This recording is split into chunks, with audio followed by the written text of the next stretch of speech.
Hello, everybody. Welcome to the Money League. We're going to cover all the important Premier League injuries as well as a lot of news. Season ending coming soon, and pretty good news for the U.S. soccer team, men's soccer team. We probably getting like a true number 9 soonish. Mills, what are your thoughts on this guy, Florian Bolligan?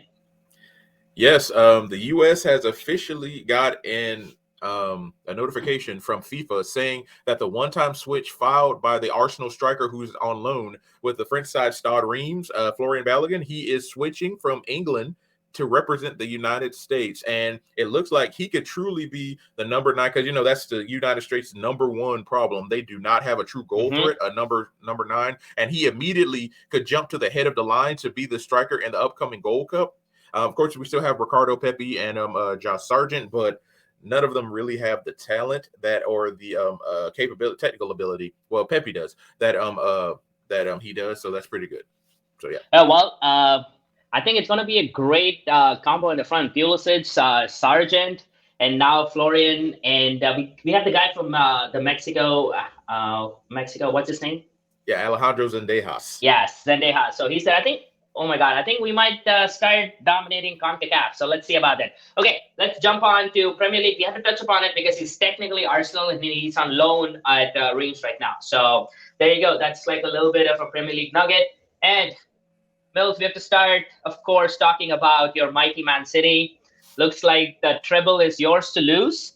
I don't know, dude. Like they're just packed. I don't like yesterday's game against Real Madrid. They dominated. Like I don't see them losing against Inter. I think it's gonna be like a 10-0. And I don't know. Man City is like 4 points, five points ahead of Arsenal. Four points ahead of Arsenal. 4 points ahead of Arsenal, and I don't see them dropping any points. All they need is like 2 more wins, and they're done. Yeah. Sweet. So Mills, are you happy? Are you celebrating your treble? I'm very excited that and not only that, we're headed to Istanbul for the Champions League Cup finals. And that match against Real Madrid was really interesting. I said we need to contain Vinicius Jr. because they love that left side attack. They did. And also, we are 4 points up, but we need to keep up the pressure. We have a big match against Chelsea coming up, and we need to come on, win. Chelsea. We need to win Yes. Okay. because Arsenal is definitely going to beat Wolves. So yeah. Okay, let's calm your jets now.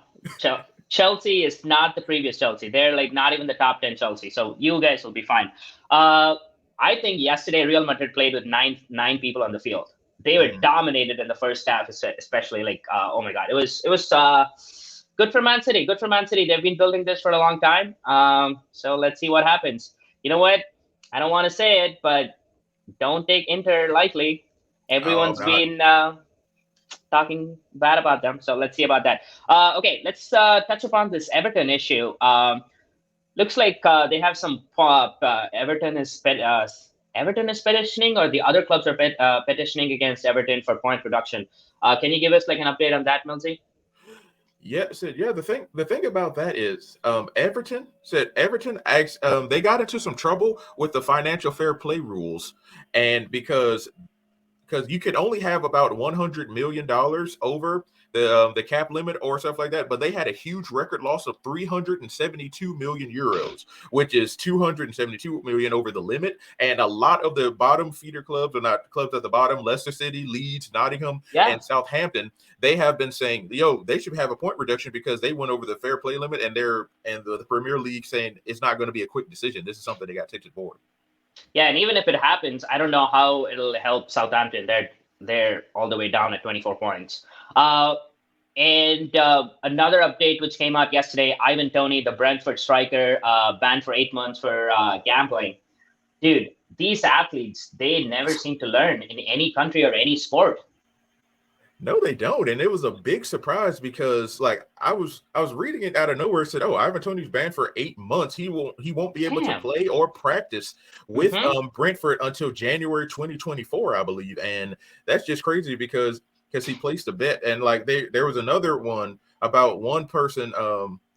He said that he bet on where he would be transferred to, and he received a couple of months suspension as well. So yeah, these betting rules, he said you got to uphold the financial fair play rules and the betting rules too. And they're at sitting at 9th position right now, but I don't know. I think this is going to be a big blow for them for finishing in the top 10. So talking about a top four finish, Newcastle, Man United, Liverpool, and Brighton. Anyone can finish at top four. United, Definitely. United have 3 games left. They play Bournemouth, Chelsea, and Fulham.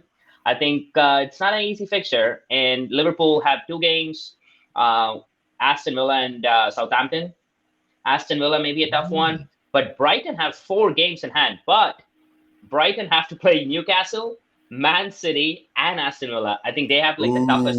They Ooh, have the toughest they have schedule. a tough remaining schedule. Yep. And again, your Newcastle United, they don't have an easy schedule either. They play Brighton and Chelsea, and of course Leicester City, which is whatever. And the top two are pretty much set. I don't see. I think it's going to be a tough top four finish. I think my team United got a little cocky like a couple of weeks back. I'm telling you, it all started from the Carabao Cup, dude. It all started. Oh my God, why did we even win that trophy? Huh?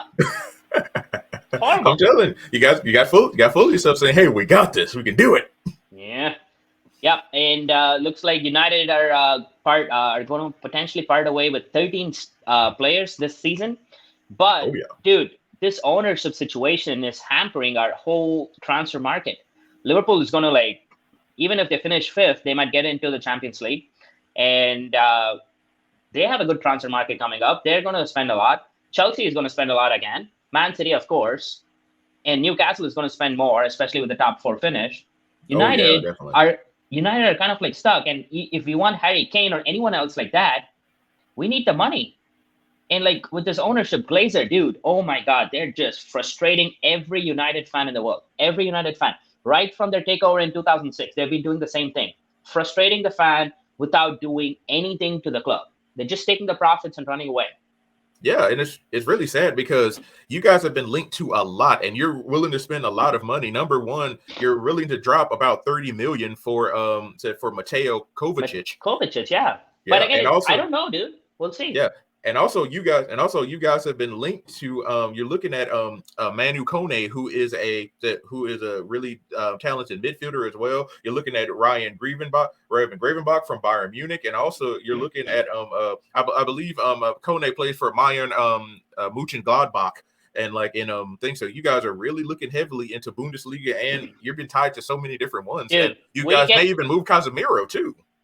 we are tied to literally every player every year, but it's absolutely nothing. So we'll see what happens. Mills, let's touch upon like some of the main injuries. Let's start with N'Golo Kante and Kovacic. What's happening? I know Chelsea is not going to finish in the top 10, but how is this injury turning out? Looks like both are done for the season. Yeah, 9 times out of 10, these are season-ending injuries, especially with the N'Golo Kante, who was dealing with that hamstring injury that held him out a lot in the season as well. Too, he actually partially tore an adductor muscle in his groin. Those are the muscles that are in the inner lining of your thigh, and they help, of course, with kicking and running and stuff like that. So it's really bad. He's out for the season. That's what the manager has said. Also, Mateo Kovacic, he has an undisclosed muscular injury, but it's Mhm. serious enough to which that he has been knocked out for the season as well. He could potentially return, but they pretty much have been saying, yeah, he's going to be out. Got it. What are the other injuries we're looking at right now? The main ones and two other ones that were reported earlier were to two defenders for Arsenal, Alexander Zinchenko and William Saliba. Now, it was originally thought that Alexander Zinchenko had a season-ending calf muscle strain. It is bad, but he could potentially return for their last 2 matches or maybe their last match. But William Saliba had been dealing with a back injury since March, and it was said to be a lower back strain. But many people also believe that he has a herniated disc in his lumbar spine. That's the lower part of your spine, right above your tailbone. And like he has not, and they said he has serious structural damage. And when you say that, it's definitely got to be spinal, something wrong with the vertebrae. And what's happening with Zinchenko? He has a calf Yeah, strain. yeah, he has a calf muscular strain, and he has a slight tear. He has a slight tear in the gastrocnemius muscle. So yeah, he could definitely be out for a while, but he could return. But me personally, I doubt I think he's out. Okay. Looks like the other injuries have been there for a while. United injury struck, Chelsea injury struck, and we'll see what happens. I think it's going to be a important week. Couple of interesting matchups, Millsy. So some of the matchups I really like your second team, Newcastle United, play 4 games in like 5 days. They play Brighton Ooh. and Leicester on Monday, and I think that's going to be an interesting couple of games for Newcastle. Tottenham plays Brentford, but I think Brentford, with losing Tony, they're going to struggle there. Liverpool, Aston Villa is a good game. Mhm. And Man City, Chelsea, even though Man City is going to win, but since beating Real Madrid, maybe their hangover ends up being a draw. So those are the top 5, 6 games I see coming up this week. Yeah, definitely. Yeah, definitely. I see Pep rotating the squad like he did before the Real Madrid game. Like, we're going to get Grealish rest, we're going to get De Bruyne rest, we're going to get a Silva rest, and we definitely got to get Haaland rest because he's played a lot Yep. recently too. And like, watch that Tottenham match because Tottenham has been dropped out of the top 5, and like Liverpool and Brighton leapfrogged them. So I think if they try to, they need to win to at least make a run for it. But if Liverpool wins their match, and if you guys win their match, I think the top 5 will be locked in. I don't think it will be insurmountable. Yeah. I think it'll be insurmountable. I think But Brighton still had 4 in hand, so yeah. Yeah, again, Brighton has a tough schedule. They play two games in 4 days. Newcastle and Southampton, and then actually 3 games in 7 days. That's a lot. They play City, Newcastle, and Southampton. So I think it's going to be a tough one for Brighton unless they win all 3. Well, they did beat freaking Man United. I just can't stand that game. But yeah, and looks like Brighton might clean house as well. McAllister might be traded. So we'll see. I think it's going to be interesting off season for Brighton. Oh yeah, definitely.